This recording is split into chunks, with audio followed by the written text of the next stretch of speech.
Hey guys, it's me, Alfie Chat. I'm back for another video, and in today's video we're going to be exploring another theory I have in a new episode of Alfie Theory, a series on the channel where I grab a video game or a movie or basically anything that sparks my interest and I give a theory about it just to explore.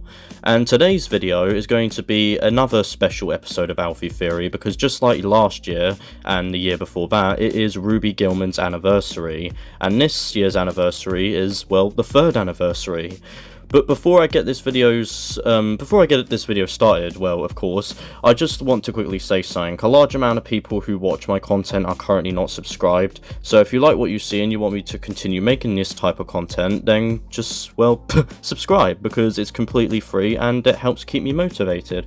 Anyways, back to the video.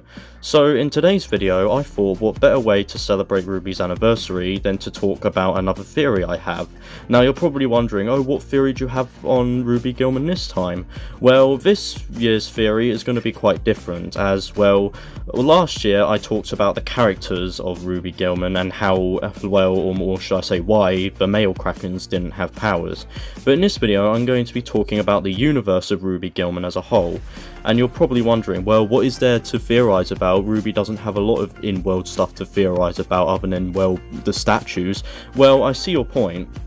But in this video, I want to explain how I believe Ruby might be a part of some kind of meta timeline. How Ruby could be connected to both How to Train Your Dragon and Monsters vs. Aliens. Yes, you heard that right. I'm diving into a very wild theory I had whilst watching, or should I say rewatching, a lot of DreamWorks films recently on how How to Train Your Dragon and Ruby Gillman might all exist in the same universe. And no, I don't mean just Easter eggs or coincidences. These stories are connected through hidden history, mythical creatures, and humanity's ever-evolving relationship with the monster kind, as you might say. So stick around, because this theory ties in ancient Vikings, modern sea monsters, and giant alien invasions together in one massive universe, a dreamverse as you might call it.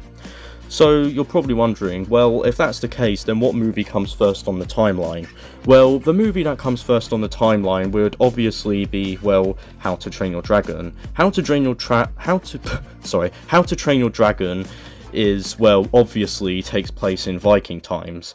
It's set in a Viking world of Berk full of dragons, and, you know, in the Viking world of Berk, the dragons are portrayed as massive, powerful creatures that humans see as monsters to be slain. But over the course of the film, Hiccup and Toothless show that dragons aren't evil, they're intelligent, loyal, and a part of the hidden world, you know, in the 3rd film, and many of these dragons retreat to live in peace away from humans. Does that seem familiar to you? Yeah, it does, because that's literally what we see in Ruby Gillman. The people think the Krakens are evil, just like how the people in How to Train Your Dragon view, well, the dragons as evil. And this is where I believe the core of the theory comes into play. In the shared universe, mythical creatures, dragons, krakens, and other sea beasts were once common, but went into hiding as humans became more dominant and fearful, judging by, well, you know, the human villains we see in How to Train Your Dragon, Drago and Grimmel the Grizzly. Dragons represent the land and air side of ancient beings, and Krakens are, well, obviously the seaside, hence why we don't really see the Krakens in How to Train Your Dragon, because, well, they obviously, well, based on what we've seen in Ruby Gillman, they're obviously shown as a part of the deep sea side of things. And, well, you know, DreamWorks, they obviously love this theme. Think of Shrek's fairy tale creatures being rounded up, or animals rising up in other films. How to Train Your Dragon shows exactly that. It shows the beginning, the humans and the monsters learning to coexist, or at least separate. So that leads us to the second part of the theory, which is obviously Ruby Gillman. I believe Ruby Gillman takes place in the 2020s. It's been widely debated on both Reddit and Twitter over which exact year Ruby takes place in. But if I had to guess, it probably takes place in 2023, judging by some of the trends that we've seen in that movie, or, well, not trends, but based on, like, the internet and the way people react with, like, live streams and influencers. But yeah, in Ruby, we see, well, you know, we see that Krakens are ancient guardians, just like what dragons were in How to Train Your Dragon. Humans have, well, they've obviously demonized them as ship-destroying terrors, but they're actually protectors, just like the dragons were. And it also shows how Krakens secretly live among us. Ruby's family chose a normal life over ruling the seas. This exactly mirrors how the dragons hide in the hidden world and then secretly come out in, well, in the Viking land of Berk, like what we see in How to Train Your Dragon. So yeah, can't you see now, guys? Can't you see what I mean? There's clearly a link between How to Train Your Dragon and Ruby Gillman. Like, could you imagine if Berk's oceans were connected to the Kraken kingdom or something? Like, I think dragons could have been like probably the aquatic cousins, or maybe like the ancient packs with sea rulers. I mean, in the credits and in some of the artwork of How to Train Your Dragon, like in the book and all that, we do see that sea dragons do exist, meaning that yes, it's quite possible that the well, you know, Krakens they obviously could have been like they're using them as, well, pets or for war or something, like pets or part of the army.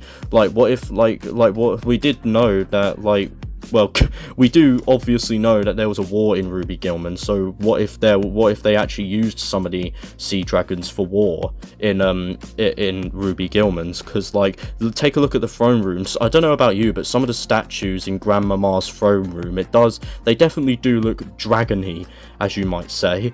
But yeah, it's very clear that humanity by the time of Ruby Gillman has very clearly learned how to coexist with monsters, as we see by the end of the film.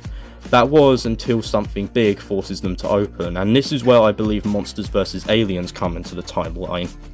Now, it was a bit of a pickle trying to figure out where Monsters vs. Aliens fit, but if I'm going to be honest, I believe it probably fits somewhere in the late 2030s or early 2040s.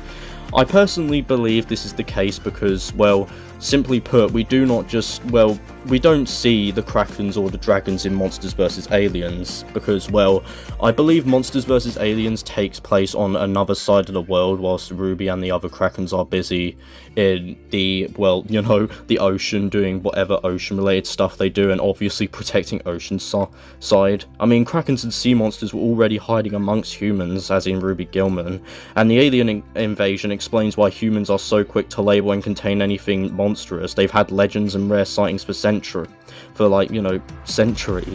and this also ties into why Galaxar, you know, the main villain of the movie, it explains why he goes down to Earth in the first place. I mean, Earth is very clearly attracted to magic, hence why the quantonium in the meteorite probably goes to Earth, because it's attracted to the magic. Because we do see magic in Monsters vs. Aliens and both, well, you know, Ruby Gillman and How to Train Your Dragon. So, like, the timeline clearly fits. The dragons hide, centuries pass with secret creatures, Krakens in the modern day, alien invasion forces monsters into the spotlight around the 2040s or 2030s, and that's basically it. This explains multiple alien invasions or weird events in the broader DreamWorks world too. Monsters saving Earth in MVA paves the way for acceptance, or at least tolerance, of the heroes of Ruby later on.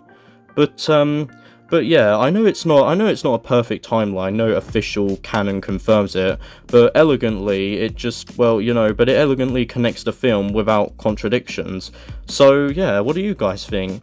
Do you guys think this is the ultimate DreamWorks Cinematic Universe? Ancient dragons, hidden krakens, and monster heroes defending against aliens who are obviously, well, you know, attracted to the magic? Because, you know, that's another point. You know, in Monsters vs. Aliens, Susan grows big from the quantonium in the meteor. Like, that's exactly what we see with Ruby and the other dragons. The dragons can grow big and the krakens grow big, so yeah, like, there's clearly a connection.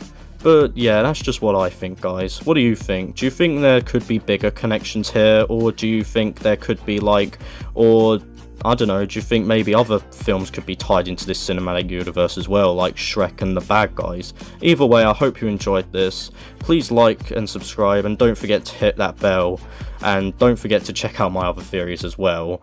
If you enjoyed this video, then please remember to share it on Twitter and Reddit, because, well, I don't know if you've noticed, but some of my videos are starting to struggle a bit, so I would appreciate it if you were to share this with your friends, because I do indeed appreciate it.